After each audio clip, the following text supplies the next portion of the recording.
Warning. The following podcast is utter nonsense and may cause agoraphobia, kleptomania, insomnia, and oppositional defiance disorder. We are required by law to provide you with this disclaimer for hazardous materials.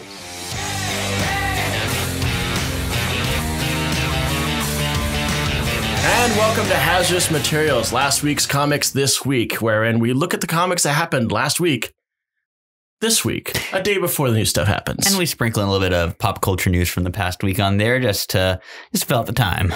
My name's Casey Johnson, with me as always, Gideon Gonzalez. So, we missed a week. We did. We actually decided that we were going to have a Halloween. Yes, we took the holiday weekend off, as we should. Did you do anything for proper Halloween?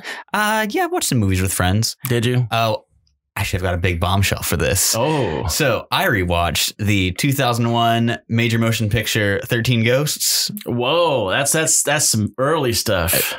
I mean, you don't have to patronize me, but the all-time did you ask your mommy and daddy for permission? From 2001. So what I realized this viewing of it, though, A, Matthew Lillard's a gem. It is. I knew that as always. I think he's underused. So do you remember the Juggernaut Ghost from that movie? I do, actually. I saw this movie recently as well. Oh, man. Well, he's got the gray hair and he's got Alex Ross just like wholesale stole that design for Solomon Grundy in Justice. Yes. Like the sleeveless gray shirt with the gray pants and like, and normally I'd be like, okay, it's Solomon Grundy. Like, that's kind of how he's always looked. He was born on a Monday. But then he's got all those, like, the shotgun bullet holes in his face, like the Juggernaut does. And this is the ghost that they captured in the very beginning of the movie when they're in the wrecking, the wreck place where you wreck cars, junkyard. Thank you. And he was like crushing people's bodies and stuff. And they, I was always surprisingly B movie as that was. It had a couple of A-listers in it, and I actually did want to get into like a book that described like the Black Zodiac and stuff like that. There is on the DVD there is a special features of like biographies for all the ghosts, and they are all mostly very disappointing. Oh, you know what? I think we actually talked about how disappointed we were about that. It's a lot less cool than you think it would be. But that's enough about what I did over Halloween. Let's dive into our books from last week that we need to catch up on. We don't want to talk about what I did for Halloween? What did you do for Halloween, Casey? I handed out comics to kids. Oh, that's very cool. I did not hand out candy. I did get some strange looks, but once I explained, hey, these are free, you can have them, I assure you, then they were okay with it. So that was kind of cool. I'm going to keep doing that. Maybe next year include a candy with the comic. No candy. Convince them. There will be no candy exchange unless if there's candy, it's staying in my house. So we missed a week, and a couple of gems did come out from the week that we missed. Excalibur and DC's new reboot of the Hellblazer series with the Black Label book. Ooh, it's fancy. First, I think we're going to dig into Excalibur. What are your thoughts on Excalibur? I really dug it. I'm not a huge Excalibur fan. Like, I like what I've read. It's one of those books that I'm like, I should pick up the Epic collections and read through all of it. But yeah, I really like the direction they're taking Betsy in.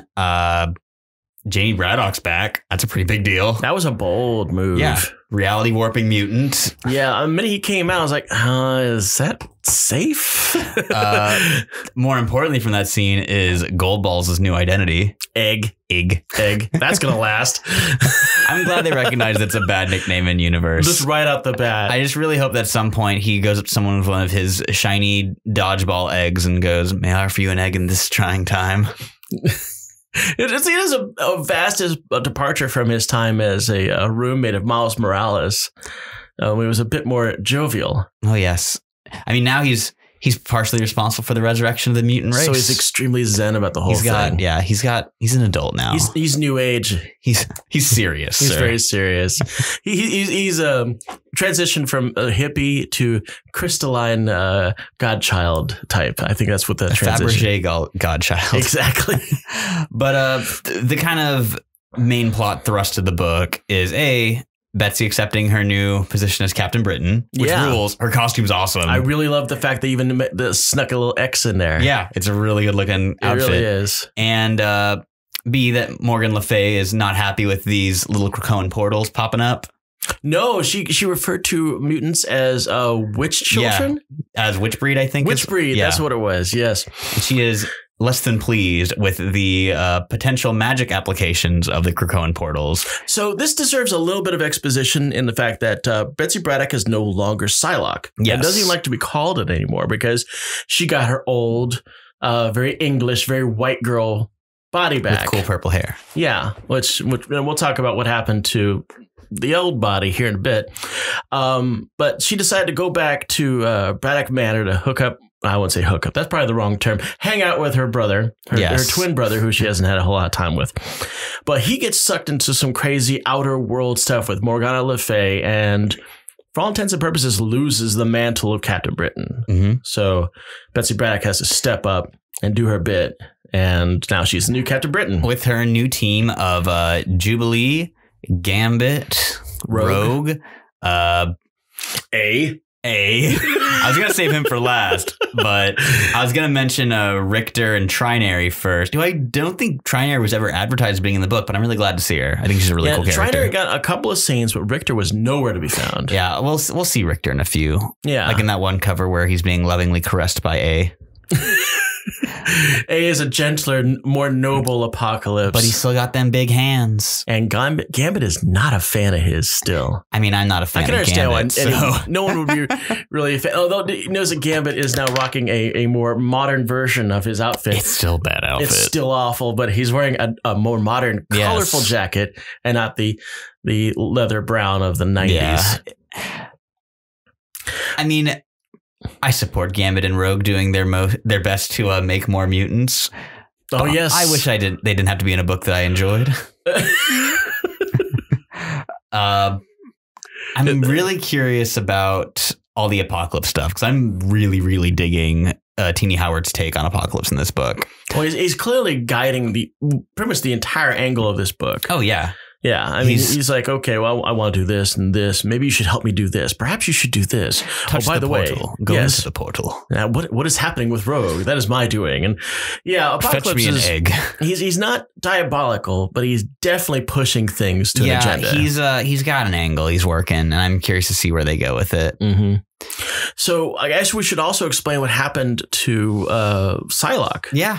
Psylocke is now inhabited by her original persona, which was a hand assassin by the name of Quanon. Yes. Who we don't really have a lot of information as far as what kind of personality she's rocking, because she hasn't really been around since she was Revenge. Yeah. Back in the 90s. Revenge. Even then, it still felt like she was Betsy Braddock. Yeah. But now we have Quanon's in her boom body. I'm really brand new Psylocke. I'm really excited about Fallen Angels next week. Like that was the one Dawn of X title that I was most curious about. Yeah, that's got Quanon, X-23, Kid Cable, and I think one or two other characters. That's the only ones I can really remember. Yeah, they're the only ones on the cover to #1. So. I have a couple of questions, but I think I'm going to wait until New Mutants comes up a little bit later on here. But I think let's dive into something a lot of people have been excited about, and that's the complete reboot of Hellblazer. Yes. John Constantine's book. I loved it. It's by Cy Spencer and Marcio Takara. And I love Cy Spencer from his Legion run, not the Legion of Superheroes, which we'll talk about later. Mm-hmm. Legion, the son of Charles Xavier. He did this really fun, weird, trippy series that was absolutely phenomenal. And he brings some of that wry British invasion mentality to Hellblazer. And my God, it's really, really refreshing to have a Constantine that actually feels like John Constantine and not like Wizard Han Solo. And it was completely self-aware of what was going on. Oh, yeah. You know, it's basically him transitioning completely out of the DC universe and all the Zampow wow of Zatanna and Dr. Fate and all those other big, major, flashy magic users, and then going straight back into the grit of the Hellblazer books. I died when I saw them directly quote his appearance from Doomsday Clock. Yeah. If he ain't suits the power ring yet. Yeah, it's like, well, I saw some crazy woman in fishnets turning demons into goblins, and they're pleasuring themselves over a VW bug, which they've encased. What kind of crazy magic nonsense have I walked into? But it did give them a chance to showcase, or at least kind of doomsay, Rip. Was it Rip? I want to say the Magic Kid. What's his name again? Tim Hunter. Tim Hunter. Rip Hunter is the Time Master. Yeah, I keep messing those up. I'm saying Rip. That doesn't sound right. So yeah, Tim Hunter's the Magic Kid, which is basically DC's Harry Potter. Predates Harry Potter, actually. But still looks like him. Yeah. Neil Gaiman has often been like, huh, that's funny that took off. That's awfully curious. So he showcases the fact that Tim Hunter grows up to be this big, maniacal, world-ending magic bad guy. Which is a plot point from the original books of magic. Like that's that's why all the DC heroes are like, let's guide this Tim Hunter kid to not turn into a monster. I kind of figured that we were going to get a nice clean slate when he tossed away his best buddy. Chaz, right into the hell of it just to distract them. Which, like, Chaz has been living on borrowed time since Hellblazer #1. So I honestly was kind of glad that he got whacked.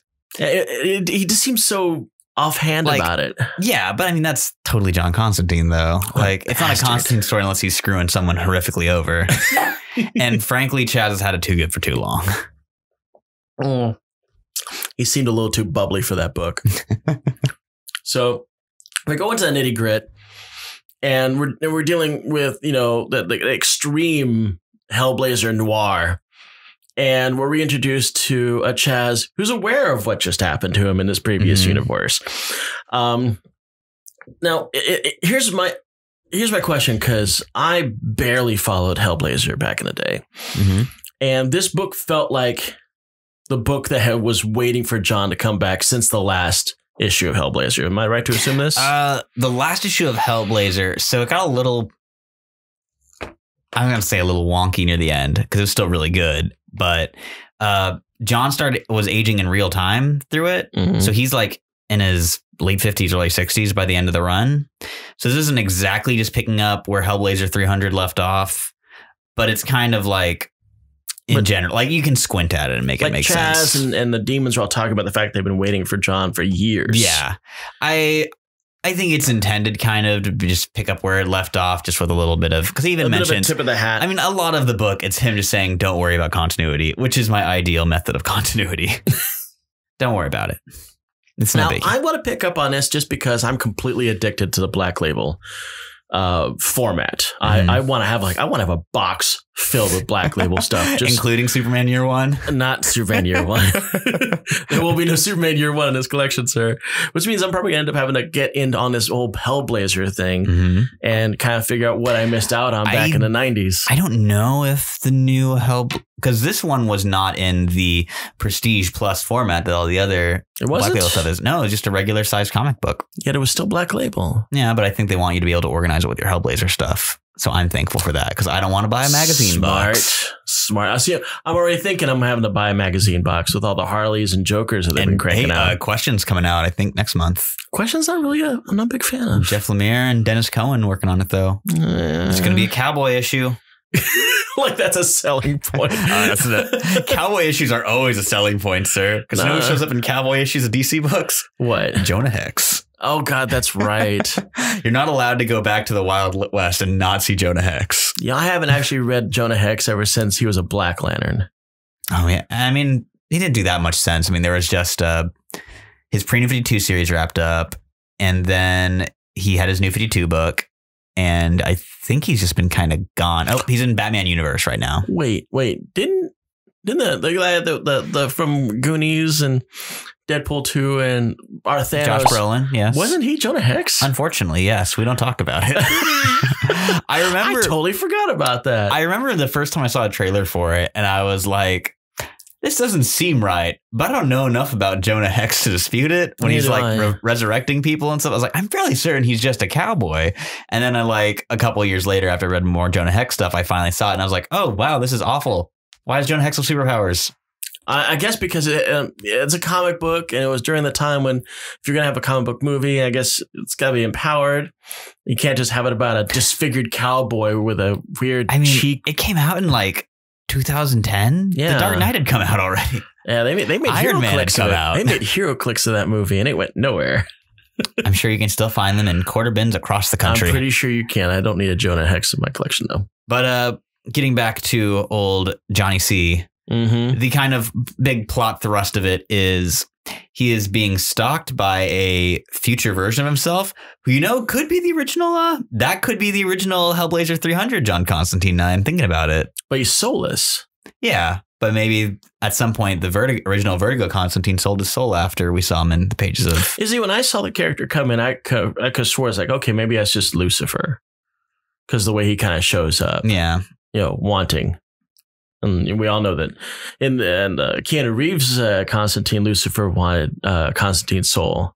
And it was the soul he would be willing to come collect himself. I don't know how much of that really happened in the books. I'm deferring to your knowledge. Here's on what this I'm kind of character. hoping they're doing with it. I think that it is Vertigo John Constantine, who at the end of his rope, or is probably going to die very soon, and has already sold his soul and is not looking to pay back that debt. Yeah. So he's trying to get another John Constantine to pay it for him. He's trying to sucker him. Yes, exactly. Because John Constantine always screws someone over. Like it's not really a classic Constantine story. Now he's trying to screw himself over. I wonder how that's going to go. I really hope that's the direction they're going with it, especially with how crazy Cy Spurrier gets in a lot of his books. Like this seems right up his alley. I'm super hyped to see what they do. I think it's a fair assumption that old Constantine's probably going to get screwed over in the last Someone's minute. Getting screwed over. So that eclipses pretty much what we had from our Halloween week. Those are the two highlights of that. Now we're going to kind of go into more of a fresher batch. Yes. A fresher batch, starting off with this weird book that you have just now introduced me to called Dragonfly and Dragonflyman. Yes. But the hook on this sounds hilarious. So it is a prequel spinoff to my favorite ongoing comic, The Wrong Earth, where the premise of that book is that two superheroes, they're two alternate universe versions of the same character, Dragonfly. So you've got Dragonflyman, who is the goofy Silver Age Adam West style Batman character. All right.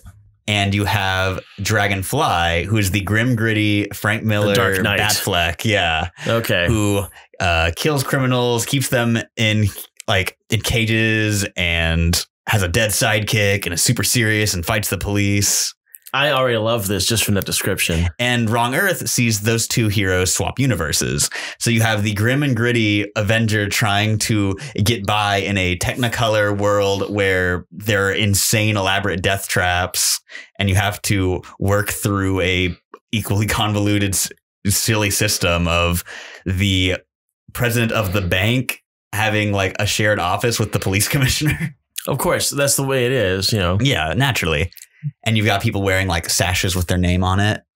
He does kill a supervillain early on in The Wrong Earth. Okay. Because he's like, I'm trying to investigate how to get back home. They're like, but Dragonfly Man, you have to go. The Quizzler is like holding the bank hostage. So he just shows up and like kills the guy and then goes back to work. Quizzler. Okay. While Dragonfly Man is, I was really worried is going to be like, oh, he's so naive and useless. But no, he is a hyper-competent Silver Age superhero who has things like anti-bullet vitamins. Because that's what he ate just before he showed up. Exactly. And can escape death in any way, shape, or form as long as you don't see a body. It's great. I mean, that's exaggerating. It's not really a superpower, but it's just, there are a lot of times you're like, I'm how actually did he just get now out of seeing it this? for the first time because I actually didn't read this comic. Yeah. I've just been going by your straight explanation. I haven't even seen what these guys look like. So Dragonfly Man. So this is a prequel series. It's before they swap universes. Here we have a picture of Dragonfly Man. Yes. Okay. And his adventure involves boxing a kangaroo, while Dragonfly, who we have here, yes, his adventure involves an animal-born virus that turns people into serial killers. Of course. These books are delightful. It's from Ahoy Comics, who also publish Second Coming, which I also pretty regularly call my favorite ongoing comic. And it's by Tom. This is by Tom Payer and Peter Krause. The main Wrong Earth book is by Tom Payer and Jamal Igle. Where have I heard Peter Krause's name before? I know he did a lot of stuff in the 90s. Oh, no. Irredeemable. He drew Irredeemable. Ah, okay. Yeah. That's where I'm getting that from. Yes. And it turns out he can draw fun, campy stuff as well as serious Dark Avengers. Man, Irredeemable really screwed with me. Real good book. It was. I need to finish it. I've read the first volume of Irredeemable and Incorruptible, and I need to get around to knocking out all of it. Yeah, I read the last of Irredeemable, and well, I'm not going to read it for you. Also a fun subversion of superhero stuff in those books. Yeah, absolutely. But yeah, if you like superhero comics, you should read The Wrong Earth and Dragonfly and Dragonflyman. We actually just got an employee recommendation section at my work, and I just put Wrong Earth on there because like people need to read it. I didn't even heard of Ahoy Comics. That's like they're so good. They're one of my favorite companies right now. They also do Edgar Allan Poe Snifter of Terror, which is a fun, goofy horror anthology. Okay, all right. Ahoy Comics. We'll put up their logo here. Yes, please buy their stuff. So with that in mind, we're going to follow up on one of our ongoing coverages. Yes. Because Immortal Hulk. We're not allowed to not cover Immortal Hulk every week it comes out. We're always going to be doing Immortal Hulk. Now, this is where we're going to have a little disagreement. Because I came into this series wanting a certain thing. And that is, I want Immortal Hulk. I want to be horrified. I want horrible, nasty things to happen. None of that happened with this issue. It's a breather issue. It's a breather issue where our good friend Dr. Banner is telling the world that he's now going to fight humanity because humanity is apparently a curse. Because humanity can't be trusted to take care of the earth. Yeah, and this is obviously a foreshadowing on what's obviously going to become what he became when he became Galacta Hulk. Hulkticus? Hungry boy. Yes. And at times, there were, when he's explaining things to Amadeus Cho, he gets a little green, little David Banner in there. It's like, oh shit, we're gonna see a Hulk now. It's good. Oh, there's no Hulk. There's no Hulk in this book, but it's so good. I loved Banner's manifesto. I love all the seeds we're getting planted, like the Hulk children and the new Newsboy Legion, not Newsboy Legion. I can't remember what they were called. But it was the group that Rick Jones formed at Avengers #1. Oh, that radio, that ham radio group? Yeah. I can't remember what they're called. Is it the All-Stars or something like that? The All-Star Junior something like that. Like the Junior Brigade or something. Yeah, the Junior Brigade. Something like that. They all had like wrist radios and stuff. They're bringing back a version of that where they're wearing like store-bought Hulk masks. And it's... it looks great. So that's what that was all about. Yeah.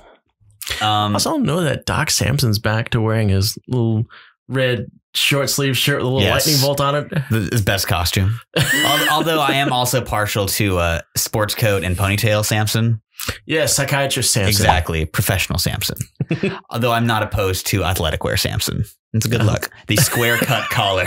Yeah, where'd that look come from? I mean, that's just such a random look. It's like, okay, we got this new gamma mutate, which is what they're calling Hulks, and apparently in the Marvel Universe are gamma mutates. And the idea that the reason why all the gamma mutates seem to have split personalities, much like what has been exhibited with Hulk, now She-Hulk, to some degree also Leader and Doc Samson. Yeah, so why is Doc Samson wearing a red t-shirt with a lightning bolt on it? It's a good look.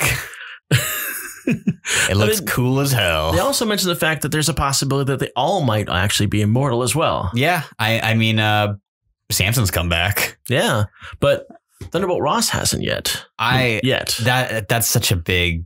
I'm still mad we didn't get payoff like we were promised in Absolute Carnage. Well, we weren't promised it. They heavily implied it was going to be an Absolute Carnage. Right. But I'm sure Ewing has something really big saved up for Red Hulk. And I'm very excited to see what it is. I loved Red Hulk. Me too. I loved She-Hulk. I hated the initial Red Hulk stuff where it was just Red Hulk beats up everyone.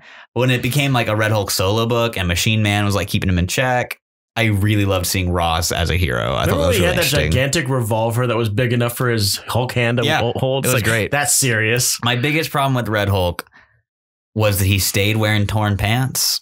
I thought being like a military man, General Ross would have some pants props. He'd have like big old fatigues. How that look cool as hell. And how did his mustache disappear? I know, that drives me nuts. It really does. And then they finally made a Red Hulk with a mustache, but it wasn't General Ross.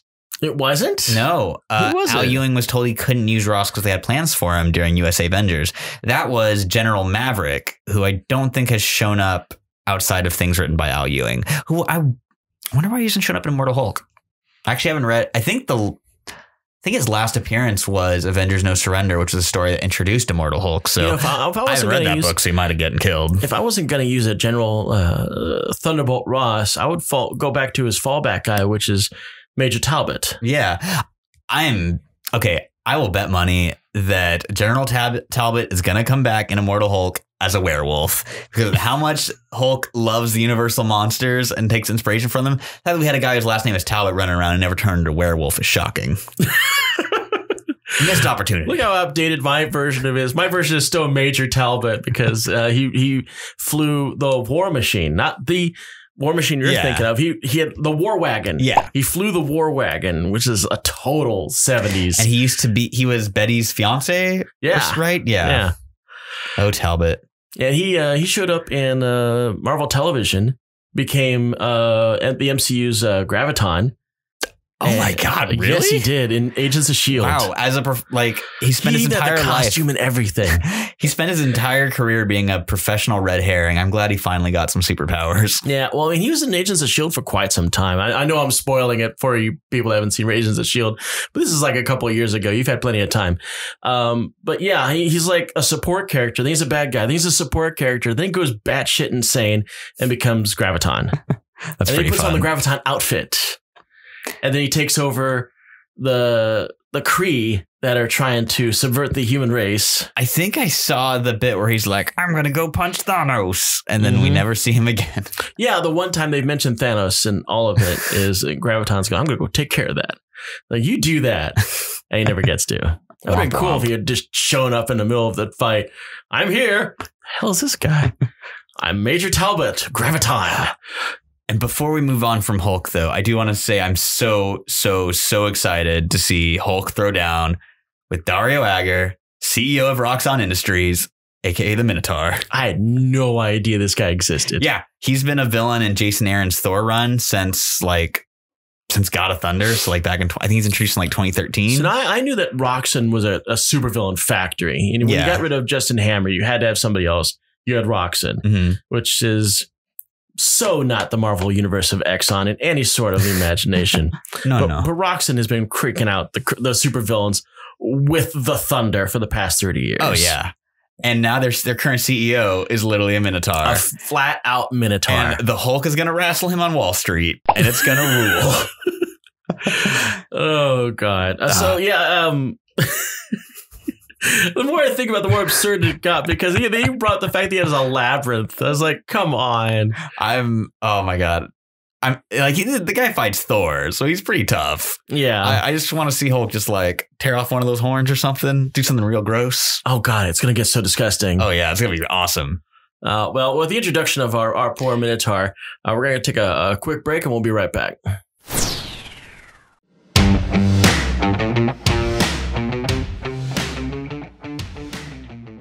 Hey everybody, and welcome to episode 12 of Hazardous Materials, last week's comics this week. This is Brooke with Haphazard Fiction, and I want to thank everybody for tuning in to us this week. During these breaks, one of the things we've discussed most often is Patreon and how you can become a patron and help us that way. All I really want to talk about today, guys, is with this YouTube channel, how can you help us here? We would really love a subscribe. If you guys have it in you, if you like what we do and want to stay consistently posted on what's coming up with us, throw us that subscribe. But yeah, give us the likes. And one of the best things that you could possibly do for us is give us feedback. Throw us comments, good, bad, or indifferent. What you like, what you would like to see us change, what you might like more of. Let us know what you want, because ultimately, guys, that's what this is all about. We want to be able to produce this podcast for you. But ultimately, we do appreciate you guys tuning in to us this week. So for now, I'll take you back to Casey and Gideon with Hazardous Materials.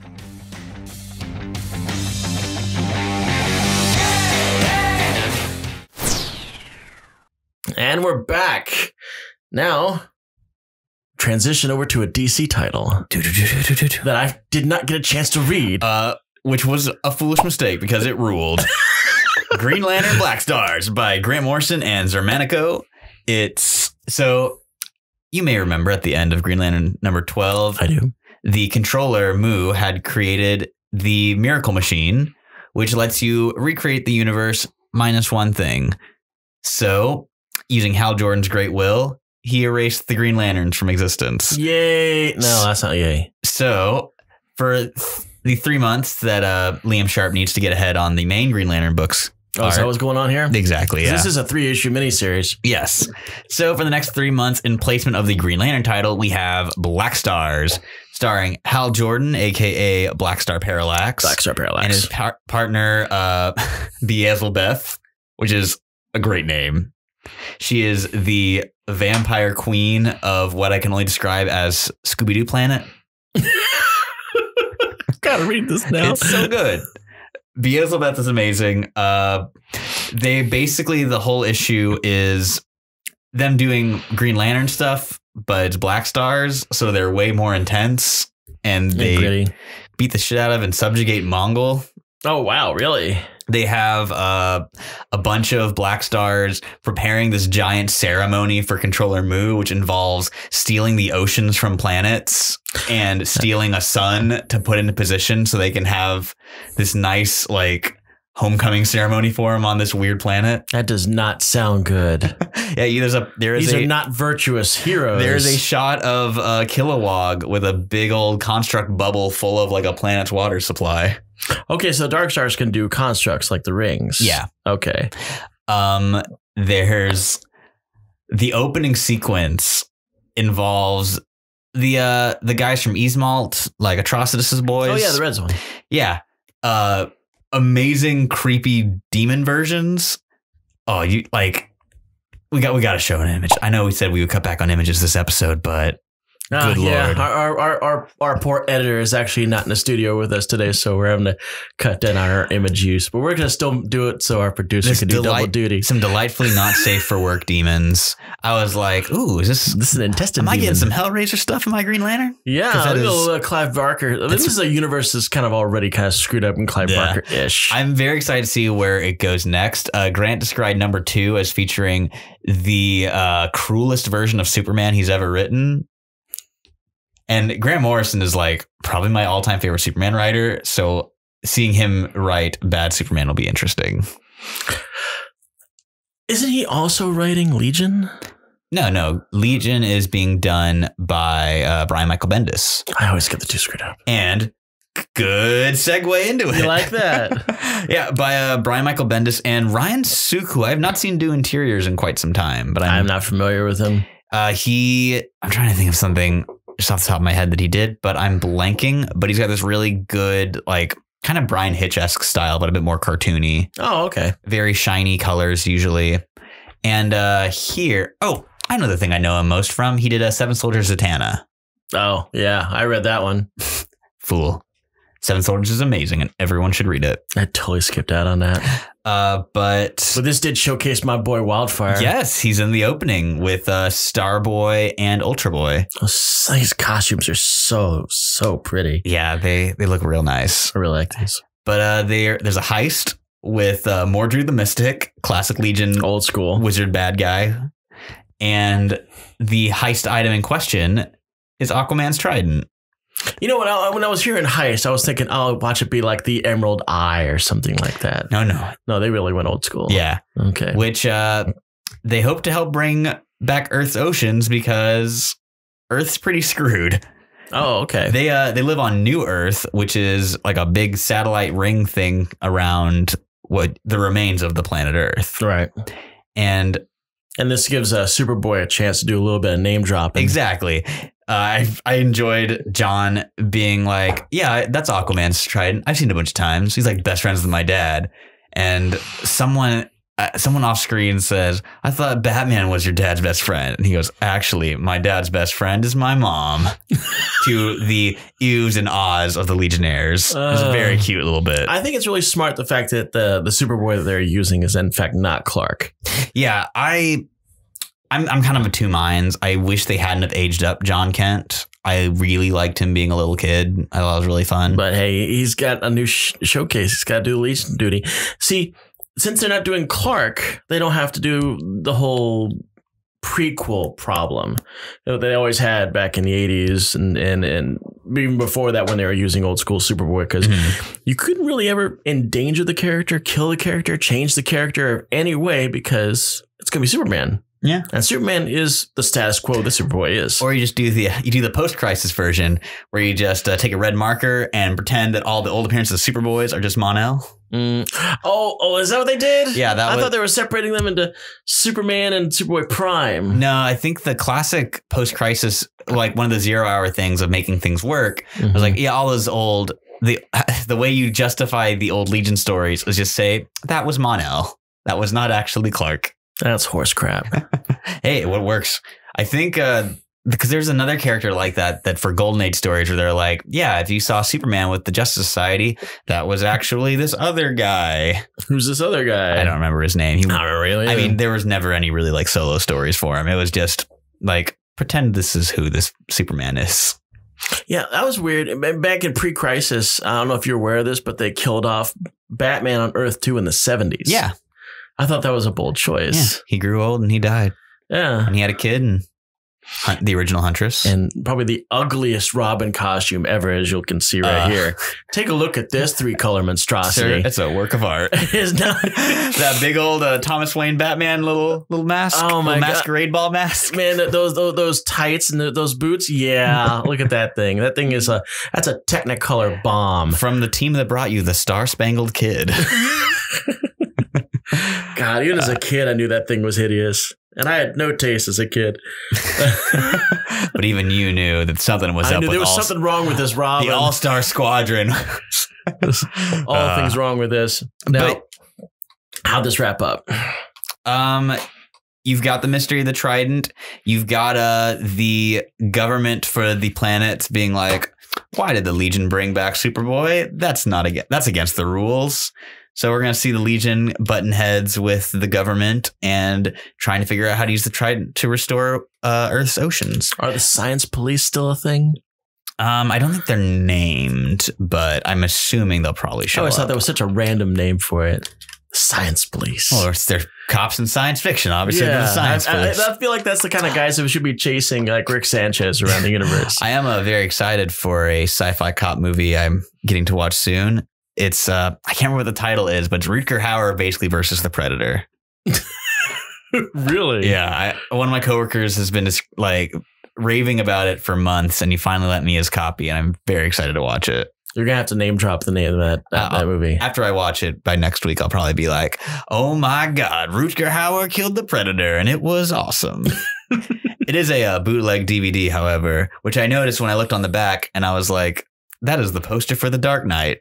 You know what I'm excited about now? I'm thinking about it is by the time this episode airs, not only will Rick and Morty have started out their 4th season, but The Mandalorian will have come out. Ooh, exciting. That's some good times. Wait, I thought The Mandalorian's coming out next Wednesday. The 12th. When's Tuesday? Oh my God, you're right. Good Lord. I'm that smart. Wow. What a time to be alive. What a time to be alive. Mandalorian for everybody. So I guess jumping back into Disney's coffers, let's talk about Amazing Spider-Man. Let's talk about Amazing Spider-Man. I don't have a ton to say about it, to be honest. I don't either. My biggest thing is the retcon with Silver Sable, because we already had a solution for it, but now we're making another solution for it. Yeah, so basically there was a storyline where good old Pete was rocking an armor, like a superpowered armor, and he was partnered up with Super Sable, and she got blown the hell up fighting Doc Ock. I thought she was fighting the Rhino. No. Rhino took care of it the second time. That's right. Yeah. Doc Ock blew up. There was Doc Ock's ship. Yeah. And they blew up, and you're pretty much left with the deep impression that Silver Sable had been killed. And then she comes back spry as all get all, just to have Rhino put her in the dirt. Yeah. Then you find out LMD, everyone, and that Silver Sable was indeed actually in that fire explosion, and it screwed her up. Yeah. Big time. Take a look at this. Not only do you find out how absolutely screwed up she is, but the Foreigner has been trying to get the Infinity Formula to make his lady love back into her original form. Good for the Foreigner. He's a good guy. Speaking of villains that haven't showed up like since the 80s / early 90s, the Hitman is in this? The Hitman. When the hell have we seen the Hitman last? Yeah, I could have sworn Scourge killed him like in the 80s. Yeah, like I'm pretty sure the last thing I saw was was that like the Enforcer? That's the Enforcer. Enforcer, but Hitman. In Spectacular Spider-Man in the 80s, because he has that garish orange and yellow outfit. And I remember Spidey wrangling him with the Punisher. I mean, he's guy with gun. He's guy with gun. And of course, some of the storyline showcases that Sokovia. Is it Sokovia? No. What is Silver Sable's? It's like Sokovia. That place is apparently one of Marvel's many fictional Eastern European countries. Yeah, while we're talking about that, it's also apparently neighbor and natural enemy of Latveria, our good friend Dr. Doom's hangout. Skull. Oh, I'm gonna bang in my head trying to figure out this country's name for the rest of this episode. Now, this was something strange. I brought this up to you right before we got started because Dr. Doom #2 also dropped this week. And Dr. Doom is apparently a factor of the cliffhanger at the end of this, because you got Hitman up on top of the building, and he's getting ready to shoot Dr. Doom, which we know is not going to work out because it's freaking Hitman, and Dr. Doom's armored the hell out, doing his thing, strutting. We go to Dr. Doom. At the very end of Dr. Doom, we have a Hitman having already shot Dr. Doom, who's wearing completely different clothes, and the guy that shot him is not Hitman, but it's Taskmaster. And I'm wondering, were the writers aware they were doing the same cliffhanger ending for both books in the same fashion? And there's another book this week that had a cliffhanger ending involving someone getting shot in the head, but we'll get to that 2 books from now. Oh, yeah, that's right. Yeah. 2 books and 7 men from now. At least. So, yeah. Amazing apparently is showcasing Dr. Doom, and Dr. Doom is showcasing Dr. Doom. And Dr. Doom is apparently getting shot or has already been shot at by an assassin. You know, that's just the cost of being Doom. People coming for you left and right. Or either that or somebody in the editorial pool was like sharing notes with the wrong office. Here, do this. No, here, do that. No, wait a minute. Okay, but you guys exchange notes. Everybody shoot Dr. Doom in the head. Damn. Okay, we'll figure this out. We'll fix it. We'll fix it in post. Yeah, despite a lot of hullabaloo about 2099, he's not really much in the. This is the second issue in a row where it's just like, yeah, you get 2 pages of old Miguel. Yeah, I mean it's really. I mean, and this is supposed to be the first issue of the big 2099 showcase. Matter of fact, so much so that on the back has its usual checklist. And this is the first issue of that series. But it doesn't really seem to be showcasing anything except the fact that, like we figured, 299 can take a hit when he falls. Yeah. You got right the hell back up. I almost dropped my 1 F-bomb on that one. I'm saving it. Saving it. So, yeah, amazing. Not quite that amazing this week. No. But, well, what's pretty fun, or at least I got a good kick out of it, was New Mutants. I love New Mutants. Now, I should showcase the fact that New Mutants is really important for me. I grew up on New Mutants. When New Mutants first came out, I was really, really, really, really young. And so that was kind of my X-Men. So I was really excited to find out that not only were they rebooting New Mutants for Hickman's X-Men series, but he was getting as many of the old schools back as he possibly could, with Magma and Warlock strangely absent. Yeah. Well, I mean, Warlock is either one of them. Warlock's attached to Cypher right now, isn't he? Kind of. It seems like it. Yeah, but he's not talking. Yeah. And where's Magma? Where has Magma been? That's the thing I remember seeing with Magma was when she went on a date with Mephisto, and that was pretty fun. That was a messed up little storyline there. Because Mephisto wasn't really completely aware that he was Mephisto, and if I'm remembering that right. I mean, he was kind of a perfect gentleman. Yeah, he was a nice guy. He was like, I just want to date Magma. She's kind of a nice lady. He was like, this isn't Mephisto. It's like Teen Mephisto or something like that. Teen Fisto. So, yeah, the Starjammers are basically what happens is everybody's getting together, having this big get together with the old school. You got Mirage, Karma, Wolfsbane, Sunspot, and you got Mondo and Chamber from Generation X. Yeah. apparently getting this party together, and one of this offhand goes, this would be great, all of us getting together if only Sam was here. Boom. That's how our story starts. We're going to space. We're going to space. I gotta get my boy, because Hickman loves him some Sunspot and Cannonball. Because they're the ultimate mutant bromance. They are pretty great. I mean, they're almost as good as Beast and Wonder Man. Remember that time they won AIM in a game of poker? Yes. That was what I was going to talk about, too, is the fact that they did fix Sunspot. Mm-hmm. Yeah, he's actually brown in this. He's actually a Brazilian dark-skinned boy. Yep. And he's not with the stripe in his hair and shooting blasts all over the place. I mean, we're talking, this is the good Sunspot. The pre-XForce Sunspot. The best Sunspot. I'm excited about this. Yeah, it was a really solid first issue. Starjammers being space pirates. I know you weren't super crazy about that, but I wasn't crazy. Okay, I love Starjammers. I do. Mm-hmm. I love Hepzibah. I love Chod. I love Rasa. I thought it was a little. The proper pronunciation is Chode. Chode. Oh, that's right. It's got a little Chode. I don't know. Was it Chode? Chode. I don't know if Claremont was aware of the implications of the name Chode when he named it.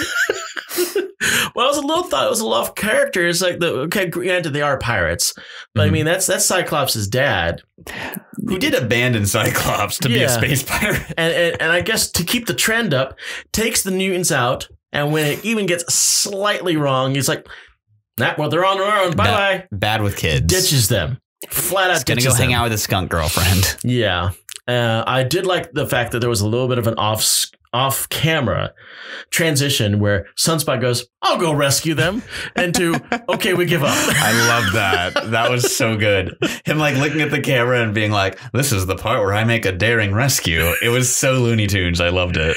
They were so on the ball with Roberto's personality. Yes. First time in years I've seen the proper Sunspot. He was so much so expected him to name drop Magnum PI, because now that there's a new show, Magnum PI, he could do his Magnum jokes again.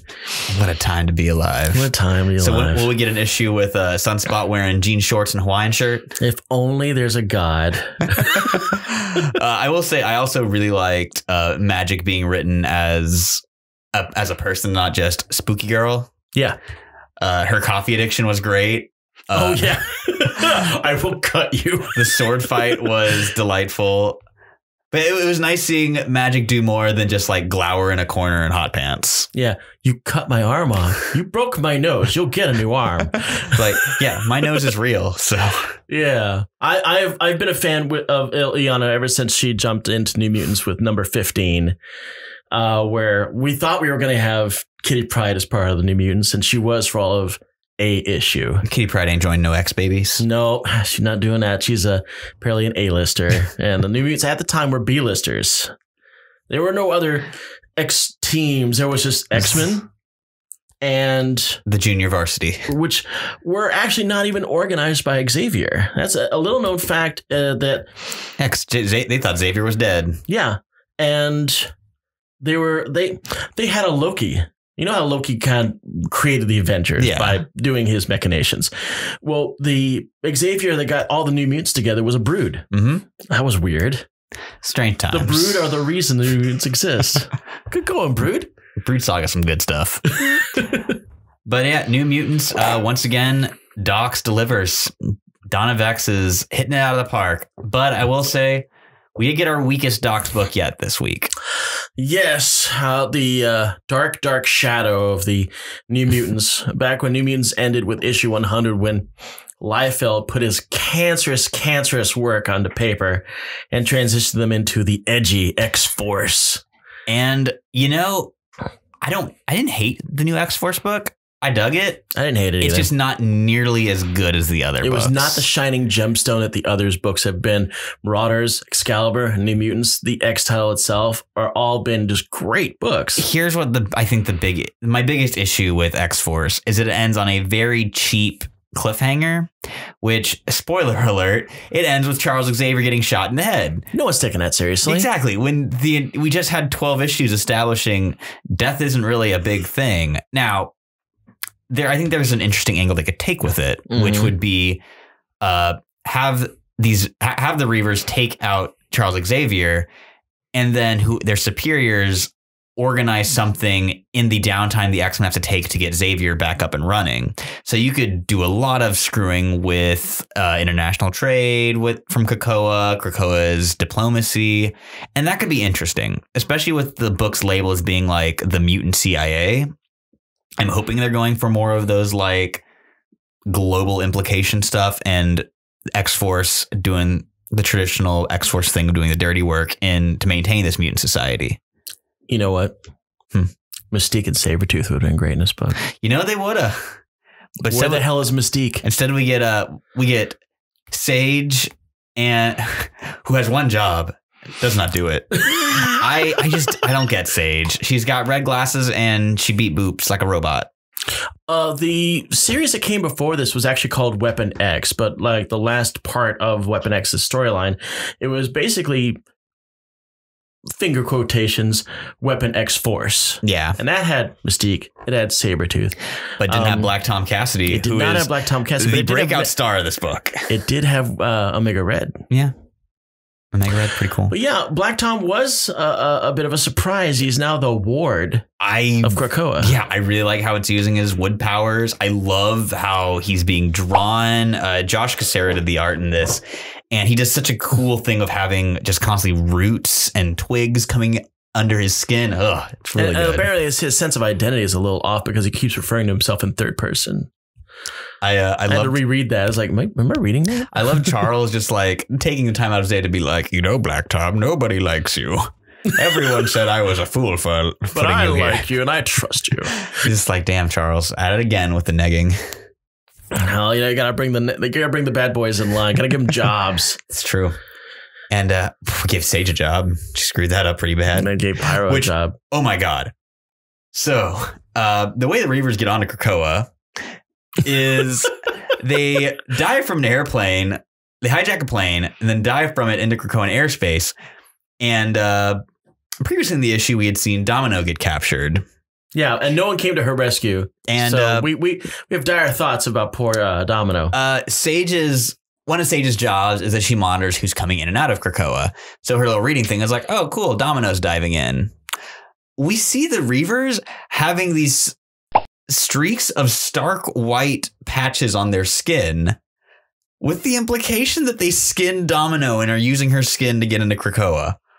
Horrifying. Now I can get it. Okay, great. You know, Domino's coming in. We read her DNA. There's 4 freaking people not dive bombing into this. 4 We're Dominoes. Clearly not mutants. Cole, Macon, and Reese, and some identifiable woman who I think is probably Cilia. Maybe. Yeah. Cilia and Cilia. Yes. Apparently no one can kill Cole, Macon, and Reese. Now, Cole, Macon, and Reese are actually the 3 of the Hellfire guards who were mauled by Wolverine when the X-Men first encountered the Hellfire Club, way back before Dark Phoenix. No, that's during Dark Phoenix Saga. It was actually the very beginning of Dark Phoenix. It was when it's like the issue right before. Wingard is messing with her. Yeah, and it's part of the Dark Phoenix Saga, but she hasn't become Dark Phoenix yet. Yeah, so apparently there was a mutant amongst Hellfire who's probably now alive again, and is Henry Leland who could control gravity. Yes. I remember Henry Leland. Yeah. Remember when he floated old Nimrod in space? No, there's a big fight and they had to like float Nimrod way, way up so they could crash him back down. Or is it Colossus? I bet it was Colossus. I think they had to like raise Colossus way up and then slam him back down. So what happened is Leland rules.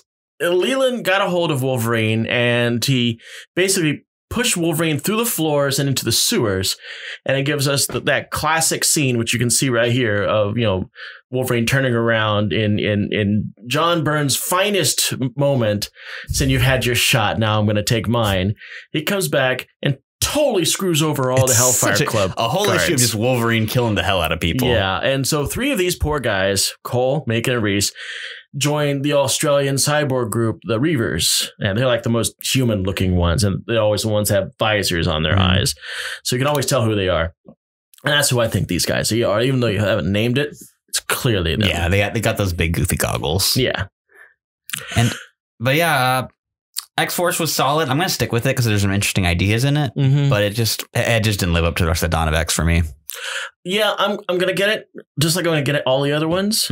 I really thought that Fallen Angels was going to be the weak link in all this because it really doesn't have the it doesn't really have anything to live up to, because Fallen Angels was really just a one series of 8 issues of Sunspot and Warlock and a couple of hanger-ons. Yeah. And then that was the end of it. That was back when Sunspot was angry about being a new mutant. So I'm going to storm off and run away and join the Fallen Angels. He's a little runaway. This is actually how they encounter Boomer, if I'm not mistaken. She's escaping from Secret Wars 2 and and she was working for the Vanisher as a pickpocket. Oh, that's fun. Yeah. And there's a Jamie Madrox dupe in there who is the fake Jamie Madrox from the first arc of All New X Factor. Huh. Yeah, the Multiple Man in there is not the actual Multiple Man. Fake Multiple Man.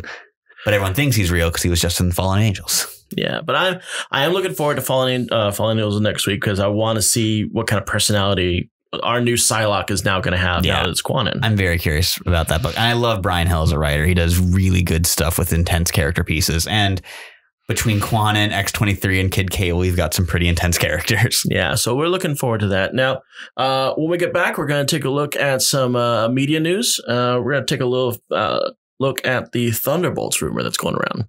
So back in a sec. And we're back. I'm ready to talk about some exciting pop culture news.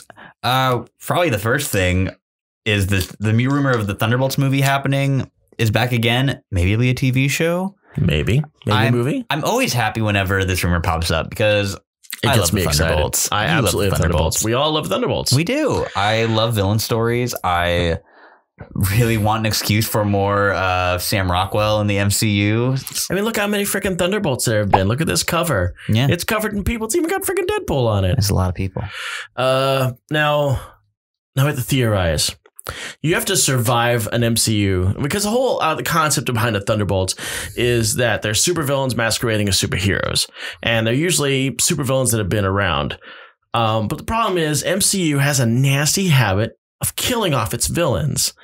So we're kind of like having to deal with whatever we've got. And we even have to deal with some people that weren't really villains to begin with, like Ghost. If this Thunderbolt movie is going to work, it's going to have Ghost in it. It's just the way it is. Ghost, the male version of Ghost, doesn't really matter, male, female, was part of the Thunderbolts in their third team. So I think she's a sure-in.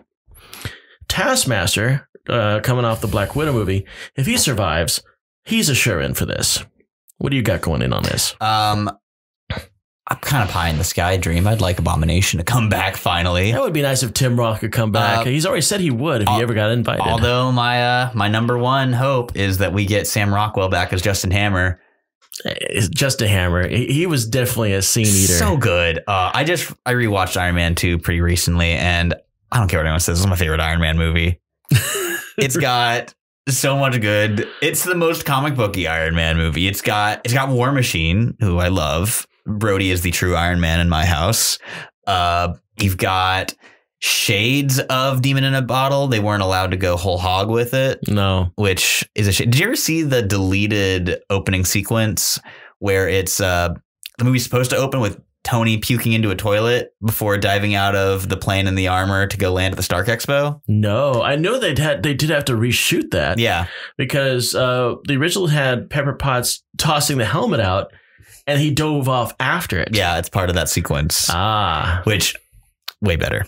Like that a lot more. Now, what we're getting talking about here is a classic story from the 80s called Demon in a Bottle. This is basically where Tony Stark's alcoholism comes to a head. Basically, he's been drinking himself into oblivion quite some time, and he has a photo op opportunity with this mythical country's senator, prime minister, a leader of some sort. And this photo op was basically going to, Iron Man's going to stand out like this and basically have his hands around the people that he's with. And he has the leader here, and I think Bethany Cabe. Bethany, the redhead he was dating at the time. And one of his repulsors misfires and kills the prime minister with a blast through his chest. And one of his by far one of the cooler scenes that I'm actually going to show it to you right here. Clear through, big freaking beam, man-sized hole through this guy. And so everyone's like, oh, wow, we can't trust Tony Stark and his own army. So drunk, he killed this man and all this other stuff. And then, of course, we find out later, even though he is drunk, the Hammer, Justin Hammer, had a hand in that, and he made his armor misfire. Lovely. It's a great story. So probably good. never going to see it in an MCU film ever. No. Well, probably never because, our boy Tony's gone. Double dead. Super dead. Deserved it. He deserved it. I don't care for that Tony Stark fella. Oh my God. What's wrong with you? That's so un-American. I don't like him. He's a jerk. Next thing you're going to tell me it's not America's ass. It is America's ass. Okay. This is a Steve Rogers podcaster. This is a Steve Rogers. We're definitely Team Cap on this one. Boom. But speaking of the MCU, Kevin Feige said, come hell or high water, the Avengers will continue. The Avengers will decently continue. Doesn't really... I was like, well, duh. I mean, they just made the most money in history. Yeah. But I'm excited to see what they do with the lineup, or how much of the next movie will be, oh, we could never replace the Avengers and make me puke like Far From Home did. Far From Home was a fine movie. Be goddamn heroes. It's becoming more and more apparent that Disney's going to be using its Disney Plus Marvel shows as setups for their movies. The more I hear about it, I mean, we're getting news that not only is WandaVision being used as a setup for Doctor Strange Madness of the Multiverse, but also the Loki series is as well. Which makes sense because the Loki we've got now is from an alternate timeline. And this whole Madness of the Multiverse is going to introduce the concept of the multiverse, which I swear to God, I bet you our boy SpiderMan's going to be in that. And that's when he's going to go to Sony. Pretty fun. I'm glad that they're finally integrating Wanda with actual magic stuff. That should be fun. There was a really fun Doctor Strange arc a couple of years ago with Loki, Sorcerer Supreme. Yes, I remember that. Which I wonder if this will have any shades of that. I mean, I know I'm taking kind of a bold hope that the MCU would take something from the comic and do it and adapt it pretty faithfully. But I really like that story, and I would love to see a little shades the of non-redemptive Loki is now part of this whole thing. That's true. Although they admitted, Kevin Feige did admit the fact that the Loki you saw in the first Avengers film was influenced by the Mind Gem. And that's the reason why he had a more sinister and villainous edge to him. Probably also why he killed my boy Coulson. I'll never forgive him for that. Okay, well. What a rude dude. What a rude dude. And yeah, his cap cards are covered in blood. We're all sad about it. Very dramatic theory. Very dramatic. But that's the Loki we're dealing with. And I kind of just want to... Do we want to talk about V-Wars? I think we will. Okay. Just a little bit. Yeah. Go ahead. Take one. So Netflix picked up an IDW series called... V-Wars. This is going to be starring, let's see, what our guy's name is. Ian Somerhalder, who played Damon in the Vampire Diaries, is not playing a vampire in this. He's actually going to be playing the human, the doctor lead. Good for him, playing against type. Yes, but he is in a vampire show. Hope that boy stays young forever. He's going to be pulling this stunt off. But yeah, this series is going to drop December 5th. V-Wars was, I'm not very familiar with this, but I'm a sucker for any vampire TV show or anything like this.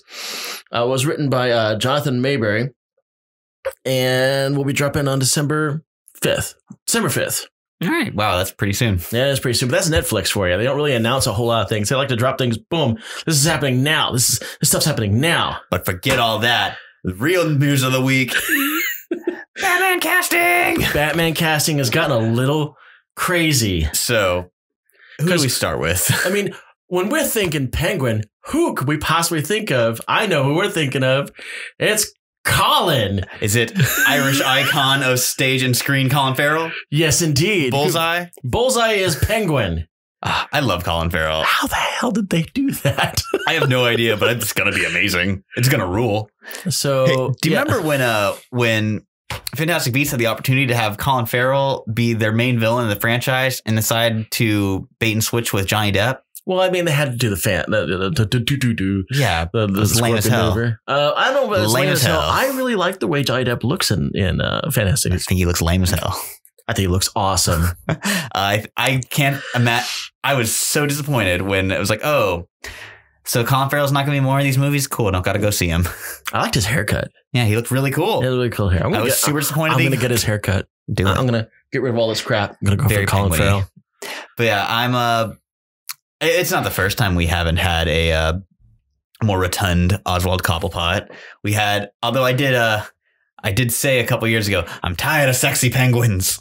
But damn it, can't say no to Colin Farrell. Love that boy. Do you think he'll ever be able to live up to the shadow cast by Burgess Meredith? I mean, who can? Unless he's out there running for mayor on the platform of A fish in every pot. Yes. The still my all-time favorite penguin quote is from His Honor the Penguin. When you look in the newspapers, where do you see me? In the company of the police, the Batman, and the company of criminals. Yep, because so that's how our boy Oswald rolls. A whole episode about how so good. Sorry. So far on this casting, we got Robert Pattinson playing Bruce Wayne. Yes. And who do we got for Catwoman? Zoe Kravitz. Yep. We got our boy Colin rocking this, and what was it?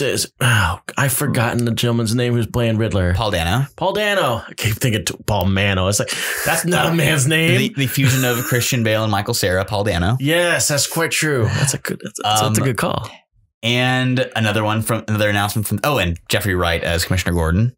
Oh, that's right. Mm-hmm. I love Jeffrey Wright in Westworld. Yes, so good. And another bit of casting news. 2 more bits of casting news came out this week. Okay. So first we have Andy Serkis as Alfred, which I buy that.